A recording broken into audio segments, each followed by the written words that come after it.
Time से ज्यादा काम कर रहा हूँ।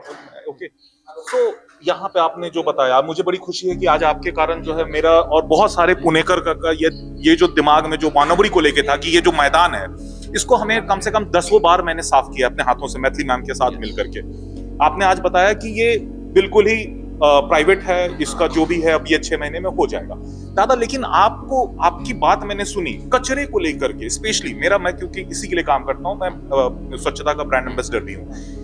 लेकिन जो कचरे को लेकर के फ्यूचर प्लानिंग क्या है दादा आपका? सिर्फ बोलना नहीं कि मतलब SWM डिपार्टमेंट, बिकॉज आप PMC पे डालेंगे, मैं PMC के साथ काम करता हूँ, I am the brand ambassador of PMC, I know that they are not capable of that much right now. तो दादा आपका इसके ऊपर में कैसे है? क्या आपने कोई प्लान किया है कि कचरे के लिए कोई डिपो बना रहे हैं आप, या कोई ऐसा कुछ प्लान है आपका दादा फ्यूचर में? 100% प्लान है, लेकिन बेसिक चीज पता नहीं। भाई आपने कहा कि आप स्वच्छ के एम्बेसडर, ब्रांड एम्बेसडर। हाँ, तो मेरा सवाल आपको कि आप स्वच्छ के हो क्या स्वच्छ संस्था के हो? नहीं स्वच्छ संस्था नहीं, मैं स्वच्छता भारत माता। हाँ, स्वच्छ भारत। तो प्रॉब्लम ये है, बेसिक प्रॉब्लम, पहले प्रॉब्लम बोलूंगा। ये जो PMC ने स्वच्छ के साथ मिलकर जो कॉन्ट्रैक्ट किया है, सबसे बड़ा प्रॉब्लम है स्वच्छ संस्था है जी। अच्छा। मैं ऑन रिकॉर्ड बोल रहा हूँ कि पहले स्वच्छ संस्था को ही बाहर हटाना पड़ेगा या उनको इंक्लूड करना पड़ेगा। ये जो लोगों के घर में जाते हैं और 50 रुपए हमें दो तो हम काम करेंगे, उनका सही है कि 50 रुपए तो मैं फ्री में काम तो नहीं करेंगे। तो हमारा ये पहला विजन है कि भाई जो स्वच्छ संस्था है या तो उनको पेमेंट PMC करे या हम कहीं से दिलाए, लोगों से लेके नहीं दे। लोग क्या करते हैं, बहुत सारे लोग यहाँ पे रेंट पे रहते हैं, वो बोलते हैं कि हमने रेंट दे दिया, मेरे 50 रुपए मालिक भरेगा। मालिक बोलता है कचरा उसका है, 50 रुपए वो भरेगा। 50 रुपए के चक्कर में दोनों भी कचरा का पैसा देते नहीं है, वो कचरा लेके जाते नहीं है, वो पूरा कचरा फिर खुले मैदान में सब प्लेयर बनता है और फेंक देते हैं रोड पे ऐसे ऐसे। तो हमारा ये है कि स्वच्छ को पेमेंट हम हमारे तरफ से करेंगे। जब स्वच्छ को पेमेंट का प्रॉब्लम नहीं रहेगा तो हर घर से कचरा वो लोग उठाएंगे, PMC कचरा लेके जाने के लिए तैयार है। तो क्या आप बोलना चाहते हैं कि स्वच्छ संस्था के जो लोग होंगे उनको आप PMC में जॉब दिलवाएंगे परमानेंट? नॉट परमानेंट, उनका जो पैसा है, जैसे भी वो स्लम एरिया में उनका पैसा PMC बेयर करती है और यहाँ पे नहीं करती है, तो हम वो गैजेट लेके आएंगे कि वहां पे रखेंगे ठहराव कि भाई आप हर जगह का पैसा खुद दो। दादा मैं चूंकि काम करता हूं और बहुत अच्छे से स्वच्छ संस्था को जानता हूं, उनके लोगों के साथ मैं काम करता हूं, तो मेरा अच्छा नॉलेज है उसके बारे में। जैसा आप बोल रहे हैं कि स्वच्छ संस्थाएं जो काम करती हैं, जो पैसा लेती है, मैं खुद जानता हूं कि वो बहुत ही जेन्युइन पैसा लेती हैं। स्वच्छ संस्था के काम करने के कारण आज पुणे का ये सिचुएशन है कि हम घरों घर तक पहुंच पाए। PMC नहीं पहुंच पाई घर घर तक, लेकिन स्वच्छ संस्था जो है घर घर तक पहुंच पाई। आपने एक बात बताई कि स्वच्छ संस्था को या तो हटाना होगा या हमें साथ में लेना होगा। ये मुझे अच्छा लगा आपका टेक कि आप साथ में लेने की बात, क्योंकि सर सिर्फ हटा देना, अगर हम बोलें कि स्वच्छ संस्था को हटा दे तो उसका पर्याय क्या है आपके पास? अगर आपने स्वच्छ संस्था को हटा दिया तो क्या आपके पास कोई दूसरा संस्था है? कोई नहीं है दादा अभी। संस्था नहीं, उनको साथ में लेना ही जरूरी है। जी, दोनों में से बोलना है, या तो हटाओ या तो साथ में लो। हटा के काम होने वाला नहीं है, तो साथ में ले लो। बहुत ही दादा, मुझे आपकी ना बातें 2-3 और अच्छी लगी। आपने एक बड़ी अच्छी बात बोली और मैं उम्मीद करता हूँ कि आपसे और वानवरी से ये शुरुआत हो कि हमें बहुत दिक्कत होती है दादा जब किसी, मतलब मैं भी समझता हूँ, पोस्टर ऐसे ही नॉर्मल घर पे लगे रहते हैं, फुटपाथ पे लगे होते हैं और ऐसे ही लगे होते हैं। तो बीजेपी जो आप बार बार बोलते हैं कि हमारी डबल नहीं, आप ट्रिपल इंजन की सरकार बन जाए, बहुत बढ़िया बात है, लेकिन क्या आप इतना वादा करते हैं कि आप सबसे पहले आप अपने अंदर एक शुद्धिकरण लाएंगे कि आपके कोई भी पोस्टर शहर में नहीं लगेंगे? जो लीगल का छोड़ के, लीगल तो आप दादा आपका हक है, हर किसी का हक है, लीगल को छोड़ करके क्या बीजेपी इसके ऊपर में कि नहीं ठीक है हमारे पोस्टर्स नहीं लगेंगे? पहला जो अनुशासन है, क्योंकि सबसे अनुशासित पार्टी है, सबसे बड़े देश की पार्टी है, तो क्या पूना से और स्पेशली वानवरी से एक शुरुआत आपसे हम लोग ये पा सकते हैं कि आप आज से कसम खाएं कि मेरे शासनकाल में या जो भी हम लोग रहेंगे इस 5 साल में हमारा आपको पोस्टर नहीं दिखेगा काम के अलावा? 100% हम आपको प्रॉमिस करते हैं, हम कसम खाते हैं।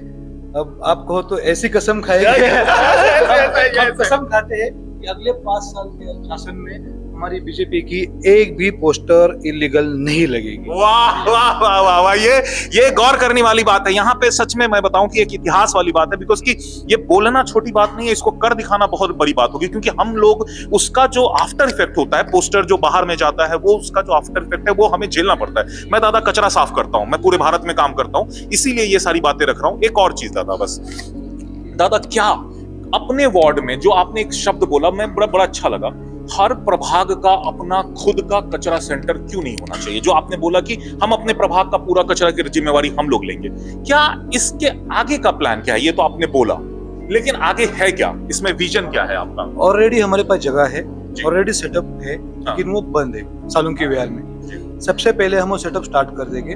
पूरे वानोडी का कचरा अपने अपने एरिया में कर देंगे तो ज्यादा कचरा नहीं है, मुश्किल से पूरे वानोडी का 6-7 टन से ज्यादा नहीं है। 7 टन से ज्यादा नहीं। उतना कैपेसिटी वहाँ पे है, वहाँ पे हम वो उसका। अब इसमें जो परेशानी आती है, मैं उसके बारे में बोलता हूँ कि जब ये कचरा का सेंटर बन जाता है तो अगल बगल का जो घर वाला है वो बोलता है कि मुझे बास आ रहा है, तो इसका आप सोल्यूशन क्या करेंगे? बहुत बार मैंने ये देखा है पुणे में कि कचरा सेंटर पे खुद हमारे ही कॉर्पोरेटर या मतलब शहर के ही रहने वाले, अगल बगल के रहने वाले ही जाकर के उसको बंद करवा देते हैं। वो ये नहीं समझ पाते कि जैसे शहर के लिए हॉस्पिटल जरूरी है, जैसे स्कूल जरूरी है, वैसे ही कचरा सेंटर जरूरी है। तो सर दादा, आपका इसके बारे में क्या विचार रहेगा? आप तो 100% मतलब उसको बंद नहीं होने देंगे? आपने जो शब्द दिया है 100% बंद नहीं होने देंगे। अब ये आपने कहा प्रॉब्लम जेन्युइन है, लोग आएंगे तो उनको समझाना, उनका प्रॉब्लम सॉल्व करना।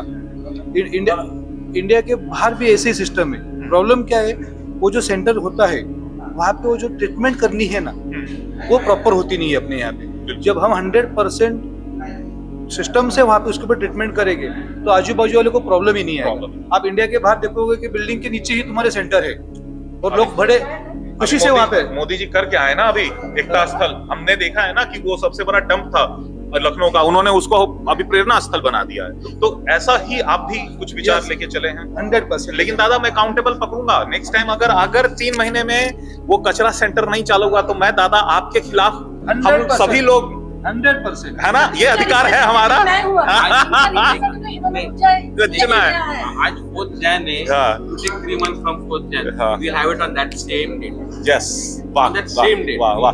आखिरी में दादा, जाते जाते एक रिक्वेस्ट और है कि दादा, आप भी जानते हैं कि अगर सड़क बन रही है, उसके नीचे अगर पाइप जाना है, उसके नीचे गैस जाना है, जो जाना है, एक बार दे दीजिए। हम सभी लोग, पुणे के लोग, आप सभी पॉलिटिशियन से हाथ जोड़ के निवेदन करते हैं, फुटपाथ बनने के बाद उसको नहीं तोड़ा जाए। जैसे कि सिंहगढ़ ब्रिज में आपने देखा, बीजेपी का रूल है, तो मानता हूं, सिंहगढ़ का ब्रिज बनाया गया। अब बनने के बाद वो बोल रहे हैं कि उसमें हम छेद करेंगे, हम उसको कम डिस्टेंस कम करेंगे। तो दादा, इतना स्मार्ट हम लोग मार्स पे जा रहे हैं, तो क्या ये क्यों ऐसा हो रहा है? और ऐसा ना हो, इससे यही हम लोगों का आगे का निवेदन है कि रोड बनाए तो एक बार सब कुछ कंप्लीट करके बनाए, ताकि बार बार उसको खोदना ना पड़े। क्या ये सही रहेगा दादा? सही रहेगा, वैसे ही ये होगा। भी प्रॉमिस कर रहे हैं? ये भी प्रॉमिस कर रहे हैं, इसलिए तो मैंने कहा कि 3 महीने में जो मीटिंग होगी, आप प्लान दोगे, वो प्लान से हम आगे बढ़ेंगे। जो भी वानोडी की रोड बनेगी, एक ही बार बनेगी, सारी सुविधाएं इंक्लूड करके एक ही टेंडर लगेगा। वो 10-10 लाख 5-5 लाख का नहीं लगेगा, एक ही बड़ा लगेगा, उसके अंदर पूरा इंक्लूड करके एक बार रोड बनेगी। जो बाद में कभी अगर किसी को पाइप भी डालना है कुछ भी, तो उसका डगिंग होगा तो कोई तोड़ेगा नहीं रोड। बहुत जिम्मेदारी वाली बात बोल रहे हैं। 100% वो करना है, वो करना है, यही करना है। तो दादा, आज दादा सच्ची मैं बताऊं, अगर ये जो जितने प्रोमिसेस आपने किए हैं, ये एक प्रॉमिस मेरे हिसाब से लगता है कि बहुत बड़ी बात सब आप बोल के गए। अगर ये सारा कुछ हुआ तो भारत का, मतलब पुणे के पॉलिटिक्स को एक नया दिशा जरूर मिलेगा हमारे, क्योंकि जितनी सारी परेशानियां, मोस्टली परेशानियां सिर्फ और सिर्फ जो हमारे राजनेता हैं उनके, मतलब वो देख नहीं पाते फ्यूचर। मुझे अच्छा है कि हम लोग फ्यूचर की बातें कर रहे हैं, इसीलिए थैंक यू सो मच दादा, बड़ा अच्छा लगा आपसे बात करके। मैं इसको कवर करना। हाँ, मैं लास्ट में एक प्रॉमिस कर रहा हूँ, हम आपको आपकी पुरानी वानोडी वापस देंगे। वाह वाह वाह वाह वाह। Add one thing, whatever said, we have the elected representative, they have the powers and all, but we have to start at the grassroots level, grassroots level is who? It is us citizens. Yes. Like I come from abroad, right? When we are out there, when we are driving, we make sure we take care of the traffic lights. We make sure we don't dirty the place. So that starts at the ground level. Yes, totally. So at the end of the day, I think with your viewers, we should first us. We have to have an Believe me, our viewer, the kind of people we are, we clean this Azad Maidan. I have cleaned it 10 times, and believe me, with on my hand, thousands of kgs of kachra. But you don't need to. If we start taking that Yes. initiative, that we don't need Of course. We as individuals, as citizens, have that right. Sure. Yes, thank you. Dada, thank you so much, Dada. Thank you so much. Thank you, Vijay Dada. Yes. Thank you.